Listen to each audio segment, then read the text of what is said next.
Naval warfare in Japanese history is very, very different to European warfare. The first major difference, of course, from our previous titles is that now we're really talking about the age of kind of not sail and definitely not gunpowder.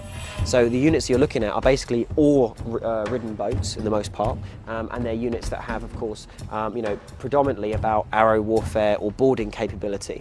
And the Japanese used to build their boats around the kind of principle of a floating fortress. So essentially you'd go from these tiny little wooden skiffs all the way up to these giant floating castles, which would fight one another off the coasts of Japan.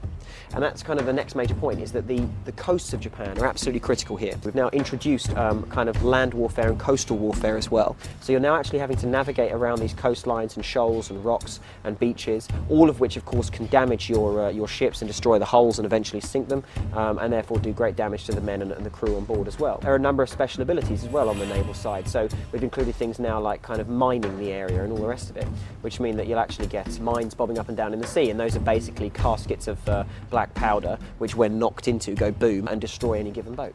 So all of these things kind of change the way that naval gameplay is played. You'll also find that the command and control for naval gameplay is much more precise and much more finite. You'll feel a lot more in control of it. It's no longer about these big master and commander style ships kind of having to tack with the wind and sail around one another.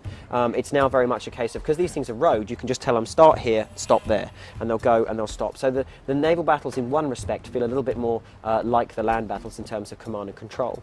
And we've got a large different number of ship types, as I've said. All of those, just like the troops on land, get upgrades and abilities which are given from the campaign map and from the Way of Bushido. And of course you can specialise your samurai generals in being admirals. So they don't just become land warriors, they become great commanders of fleets and ships as well.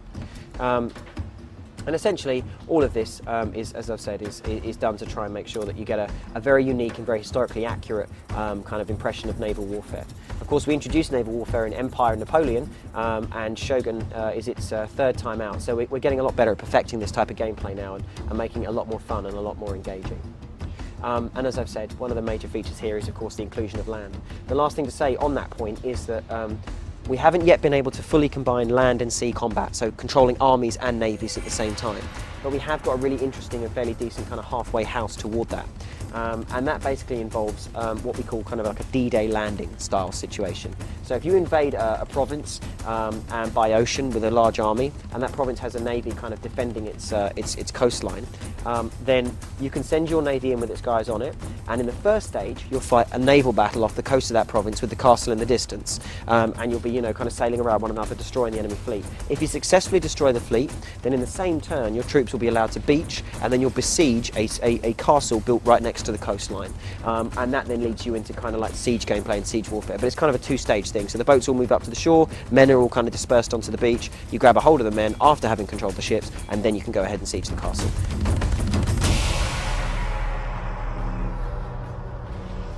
We paid a lot of attention to the sieges and siege warfare because they do make a very distinct difference. So sieges in Japanese times, just like their coastal warfare, are very, very different to their European counterparts. You'll notice siege warfare in Shogun 2 features these kind of almost wedding cake style castles where they have multiple layers and tiers and entrances to the insides and outsides. And these castles can of course be built in various different locations. These all of course have a significant difference and different effect on the way that you'd fight the battle, where you can be approached from, where the enemy might come at you from.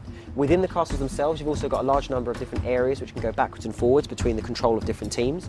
Now the Japanese used to fight sieges in a very kind of unique fashion. They had a very much kind of open door policy of come on in if you think you're hard enough. So they would literally give certain areas to the enemy and let them scale the walls and the like, just so as they could actually get to the point where they could choke them into a really bad corridor of death or something similar. So it's really much more give and take on the kind of Japanese style of warfare when it comes to sieges and how those work. And it's a very interesting and kind of fun way to play, especially when you consider that you can upgrade all of the different castle types up to 5 times. So if you consider you've got a castle that can be built on flat land, a castle built by the coast, and a castle built on a mountain, and each can be upgraded up to 5 levels, that gives you an initial net of 15 different types of structure to fight over.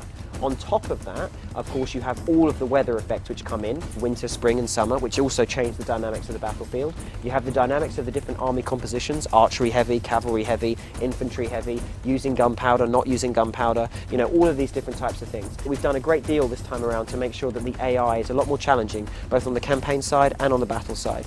So whatever your kind of expertise, right the way from novice all the way through to expert, you should find a level that's pretty challenging for you, interesting and fun to play.